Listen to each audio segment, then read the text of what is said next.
महाकाली खड्गमाला। श्री श्री गुरुभ्यो नमः। श्री महागणपते नमः। श्री सच्चिदानंद स्वरूपिन्ने श्री महाकाल्ये नमः। इस स्तोत्र के रचयिता अघोर ऋषि हैं। ये शिव देखिए चंद्रमा है, ये सूर्य है, ये तारागण है, ये ब्रह्मांड मंडल है, ये जीव जंतु है, ये छोटे छोटे ग्रह है, ये ब्रह्मा विष्णु और रुद्र है। ये सब मैंने तेरे लिए ही निर्मित किए हैं। मैं इन सब की निर्मात्री हूं। अच्छा ये तुझे पसंद ही आए तो मैं इन्हें मिटा देती हूँ, इन्हें बांध देती हूँ। ये तेरी आज्ञा का उल्लंघन करते हैं, मनमानी करते हैं, तो मैं इनका भक्षण कर लेती हूँ। अगर ये तेरी स्तुति नहीं करेंगे तो मैं इनका निवारण कर दूंगी। अगर इनका मस्तक तेरे चरणों में नहीं झुकता है तो मैं इनका मर्दन कर दूंगी। महाकाली ऐसा कहते हुए घोर अट्टहास करती है। शिव शासन का सबको शिव का शासन मानना होगा और शिव पर शासन करेंगी महाकाली। ये इस खड्गमाला मंत्र का अघोर रहस्य है। जय हो मां काली, जय हो मां, जय हो मां, जय हो मां काली, जय हो मां, जय हो मां।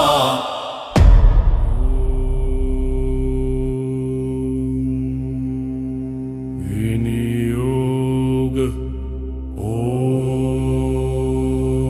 विनियोग ओमस्य श्रियः खण्डाघोर दिव्य शक्तयस्त्र त्रैलोक्य निवारण। खड्गमाला महामन्त्रस्य दिगंबरो भगवान् शरभ ऋषि। गायत्र्यादि समश्छन्दांसि आद्या भगवती महान्ता। हरत्थिल्यौ बीजं मायाशक्ति। क्रीं कीलकं महान्ताद्या कालिका हृदयम्। ममस्तपापक्षयार्थं क्षेमस्थैर्यायुरोग्याभिवृद्धयर्थं।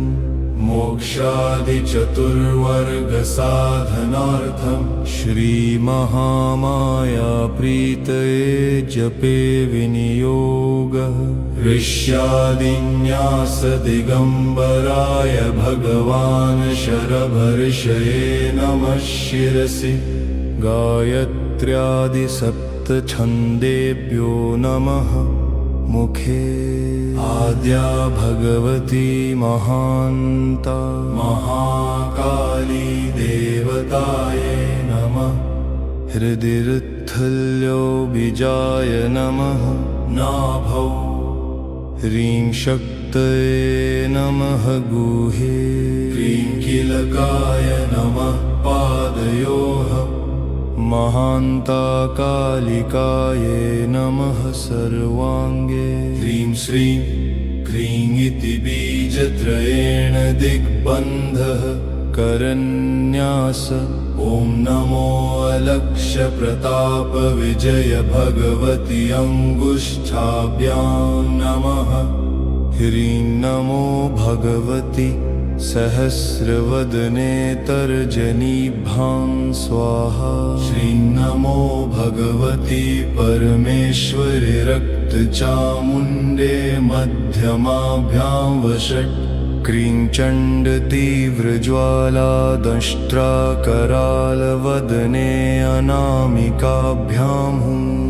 ॐ ह्रीं श्रीं क्रीं कालाग्निरुद्रस्वरूपे कनिष्ठिकाभ्यां वो षट्।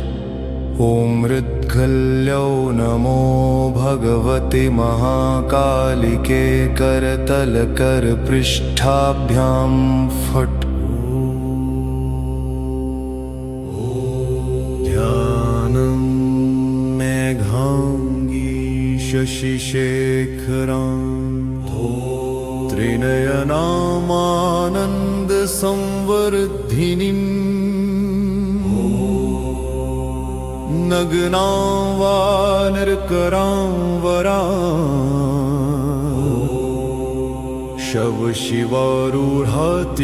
शवशिवारूढातितीव्रारतिम् कालस्यावृत्तङ्कुशं प्रमथति सव्येह भीतिं वरं दक्षाधोध्वं कराम्बुजे नरशिरखड्गं वहन्ति भजे महाकाली खड्गमाला भालुसकालिकाली करधृत कपाल कराल करवाली कचवृत कपोल पाली काली मालोवृतां वन्दे ॐ विट्पल्योरी श्रीं क्रीं हूं क्रीं क्रीं ह्रीं ह्रीं महान्ताद्या कालिकेरी श्रीं क्रीं हूं क्रीं क्रीं ह्रीं ह्रीं स्वाहा ॐ सौ नमो अलक्ष्य प्रताप विजय भगवती मम सर्वदुष्टानां वाचं मुखं पदं स्तम्भय स्तम्भय कामान स्फुर स्फुर प्रस्फुर तर तर अनुपमा घोरातिघोर सर्व चट चट प्रचट प्रचट सूर्य सोमाग्नि नेत्राये सहस्रबाहुमञ्जाये अघोर भीम भयंकराये नरकराम्बरधराये युग युगान्ताग्निज्वालादित्य प्रचण्डाये त्र्यम्बकाय कालरुद्र स्वरूपिण्ये हूँ शत्रुवाक्स्तंभिने आत्मविरोधियाणा शिरोल्ललाट मुख नेत्र कर्ण नासिकोरु पादरेणुदन्तोष्ठ जिह्वा तालुगुह्य गुदकटि सर्वाङ्गेषु केशादिपादपर्यन्तम् स्तम्भय स्तम्भय मारय मारय क्रो स्वाहा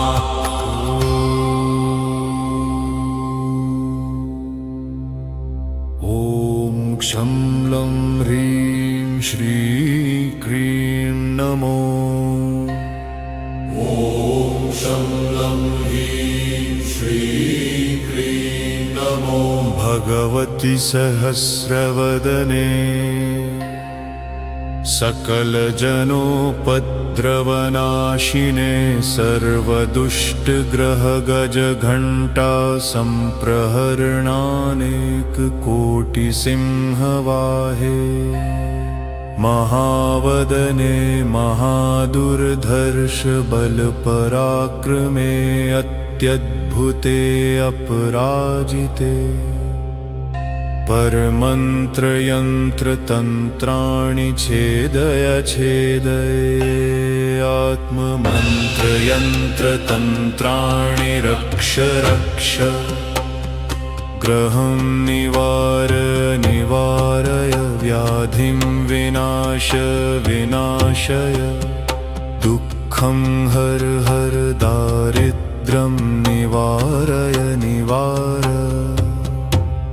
सर्वमन्त्रस्वरूपिणि सर्व यन्त्रस्वरूपिणि वेदाद्यखिलशास्त्रस्वरूपिणि शत् दर्शनादिबोधस्वरूपिणि चैतन्यानन्दस्वरूपिणि सर्वास्त्रप्रयोगस्वरूपेण मम सर्वदुष्टग्रह भूतग्रह आकाशग्रह पातालग्रह सर्वचाण्डालग्रह यक्षग्रह किन्नरग्रह किंपुरुषग्रह ब्रह्म राक्षस वेतालादिग्रहान्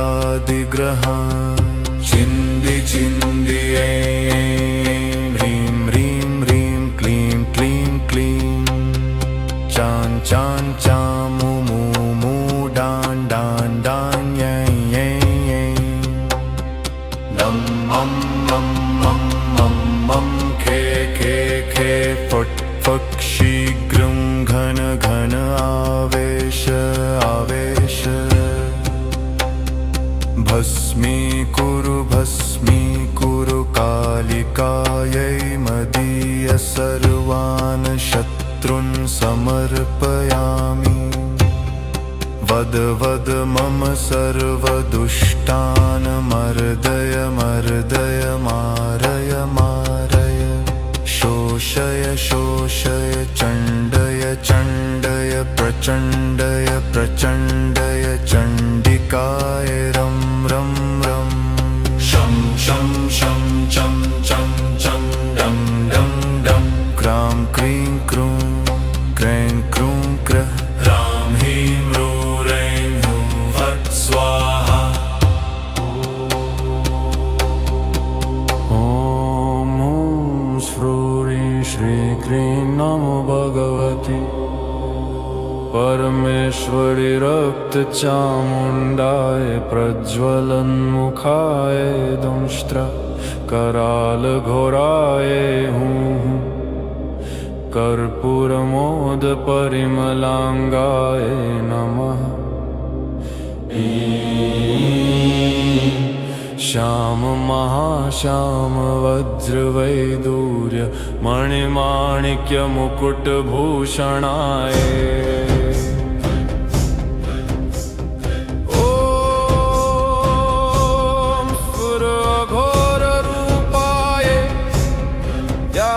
चर्म परिधानाय शूलासि वज्र खट्वांग पाश कमल मुद्गर चक्र तोमर परशुभिंदिपाल शंख खेटक शराव रुध हस्त कुंतल शताग्नि भुषुंड मुसल गदायुध है दम दम स्वादय स्वादय क्रूर चंड तीव्र ज्वाला दंष्ट्रा कराल वदनाय कृष्ण शरीराय नाग यज्ञोपवीतिने हूँ ताप रूपाय हूँ सौर शक्ति गरुड़ वारुण सार्प पर्वत वोनि दैवत गणेश विनायक आदि अघोर नारायण विष्णु ब्रह्म रुद्र वज्रास्त्राणि भञ्जय भञ्जय निवारय निवारय तेषां मन्त्रयन्त्र तन्त्राणि विध्वंसय विध्वंसय भस्मीकुरु अनन्त घोर जर मरण भयं क्षय कुष्ठ व्याधिं विनाशय विनाशय एकाहिक त्रयाहिक चातुर्दिक सांसर्गिक वर्तमानार्ध मासिक पक्ष मासिक षाण्मासिक सांवत्सरिक ज्वरानुभूत कृत पिशाच कृत शाकिनी डाकिनी कृत ग्रह वेताल कृत दिवाचारी रात्रिचारी संध्याचारी महाभूत कृत पीरा जरा त्राशय नाशय नाशय त्रोटय त्रोटय स्फोटय स्फोटय वारय वारय मारय मारय सर्वशूलान् धारय धारय उदरशूलान् मूर्धनिशूलान् गुल्मशूलान् गुल्मातिविशान् भस्मारान् उत्तरकृच्छ्रान् भगन्धरान् शूलान् उद्वाहान् कुष्ठान् वान्तिकान् शमय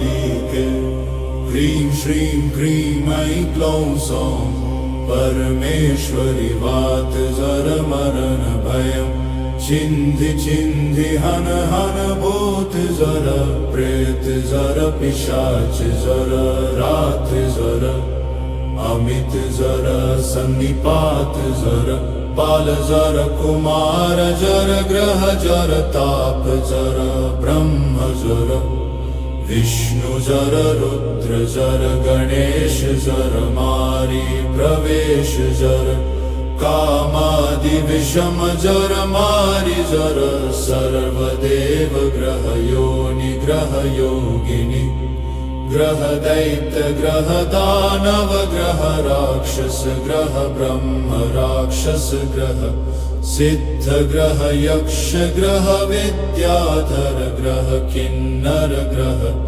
गंधर्व ग्रह अप्सरा ग्रह भूत ग्रह पिशाच ग्रह कूष्मांड ग्रह गजादि ग्रह पूतना ग्रह बाल ग्रह सूर्यादि नवग्रह मुद्गल ग्रह पितृग्रह वेताल ग्रह शत्रुग्रह राजग्रह चौरवीर ग्रह नेत्र ग्रह देवता ग्रह आदिग्रह अपस्मरादि ग्रह ग्रह पुरग्रह उरग ग्रह सरज ग्रह उक्त ग्रह डामर ग्रह उदक ग्रह अग्निग्रह आकाश ग्रह भूग्रह वायु ग्रह शालिग्रह धान्यादि ग्रह विषय ग्रह ग्रहणानि ग्रह घोर ग्रह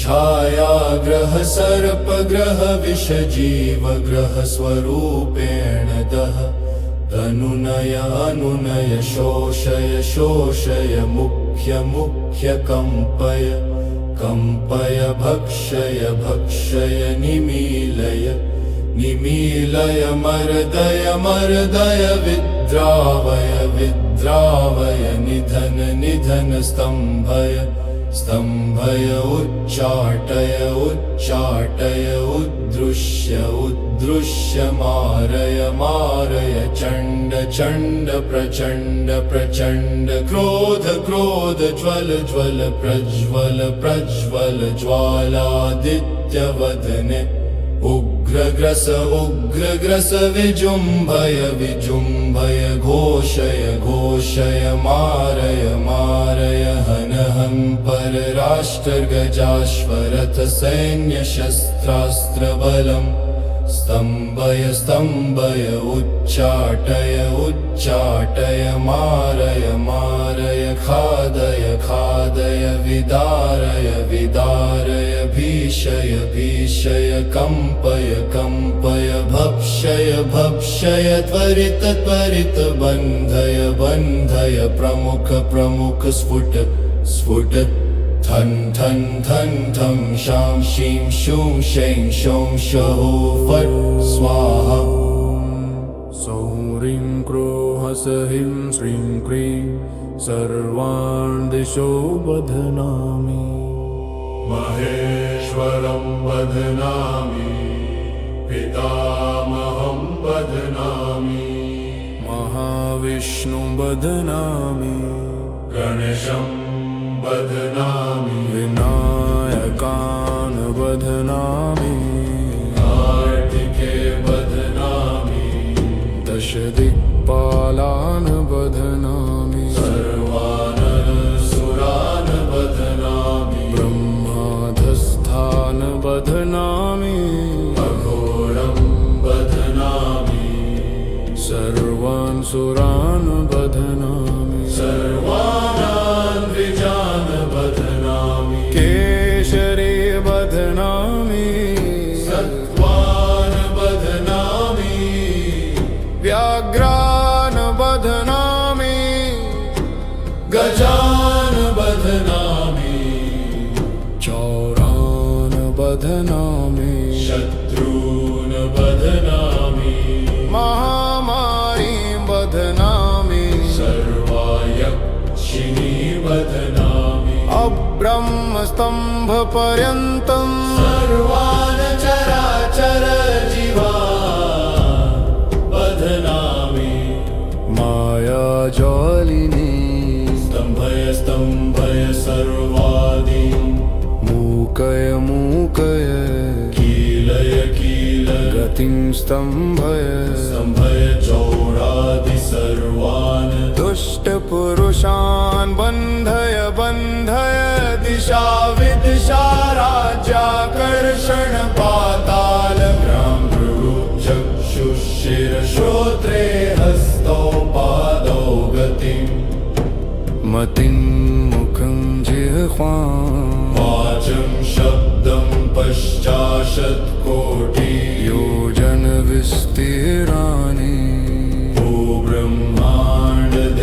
भूब्रह्माण्डदेवान् बध्नामि मण्डलं बध्नामि याडान् क्रमय क्रमय रक्ष रक्ष हूँ फट् स्वाहा ॐ शमलं सोऽहंस सोऽहं ह्रीं श्रीं ह्रीं हस शमलवरनु कैरीं हसकहल सकल ह्रीं हस क्रीं शं हं ॐ ह्रीं क्लौं लूं ह्रीं ऐं महाघोरेशन रुद्रप्रताप विजय भगवती आदे महाकाल के